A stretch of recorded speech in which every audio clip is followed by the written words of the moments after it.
Monday, May 2nd, the temptation of Egypt. Genesis 12, 9 to 20 says, Abram journeyed on, continuing toward the Negev.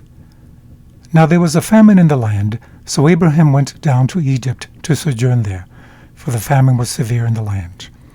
It came about, when he came near to Egypt, that he said to Sarai his wife, See now, I know that you are a beautiful woman, and when the Egyptians see you, they will say, This is his wife, and they will kill me, but they will let you live. Please say that you are my sister, so that it may go well with me because of you, and that I may live on account of you. It came about when Abram came into Egypt, the Egyptians saw that the woman was very beautiful. Pharaoh's officials saw her and praised her to Pharaoh, and the woman was taken into Pharaoh's house. Therefore he treated Abram well for her sake, and gave him sheep and oxen and donkeys, and made male and female servants and female donkeys and camels.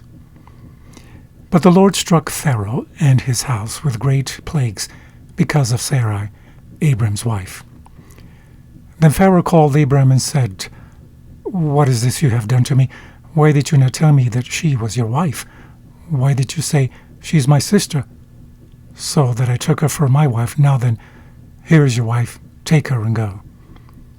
Pharaoh commanded his men concerning him, and they escorted him away, and his wife and all that belonged to him.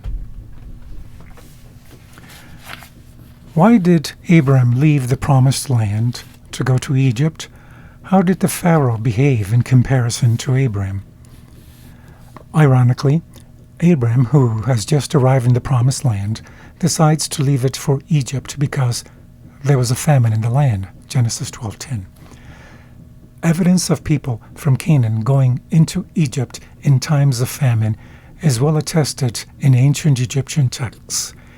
In the Egyptian teaching of Merikare, a text composed during the period of the Middle Kingdom, 2060 to 1700 BC, people coming from Canaan are identified as miserable Asiatic and described as wretched, short of water. He does not dwell in one place, nor dwell in one place, and food propels his legs.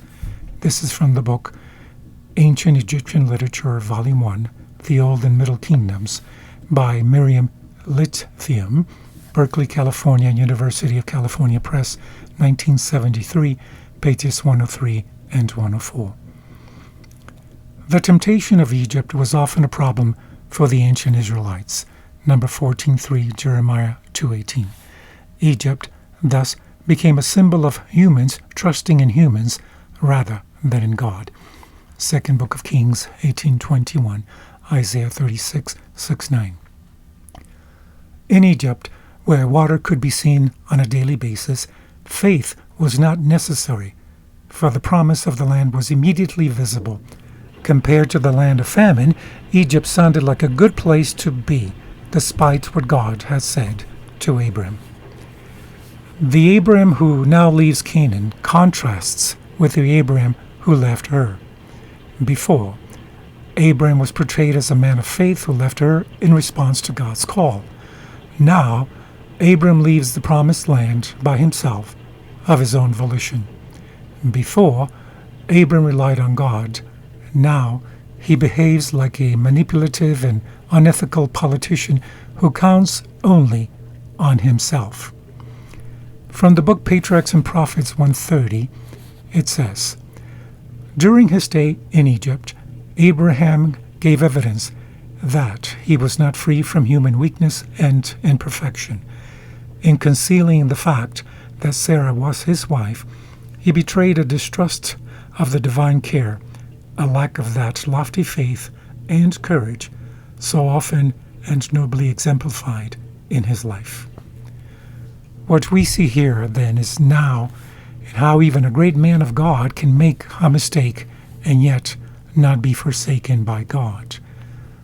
When the New Testament talks about Abraham as an example of salvation by grace, it means just that, grace.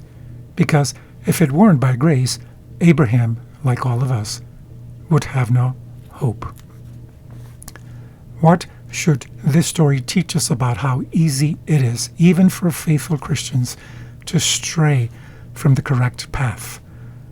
Why is disobedience never a good choice? From the same book, Patriarchs and Prophets, pages 128 to 130, it says, "With earnest prayer, he considered how to preserve the life of his people and his flocks.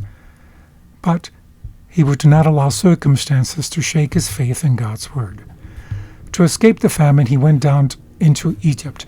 He did not forsake Canaan, or in his extremity turn back to the Chaldean land from which he came, where there was no scarcity of bread, but he sought a temporary refuge as near as possible to the land of promise, intending shortly to return where God had placed him. The Lord in his providence had brought this trial upon Abraham to teach him lessons of submission, patience, and faith. Lessons that were to be placed on record for the benefit of all who should afterward be called to endure affliction. God leads his children by a way that they know not, but he does not forget or cast off those who put their trust in him.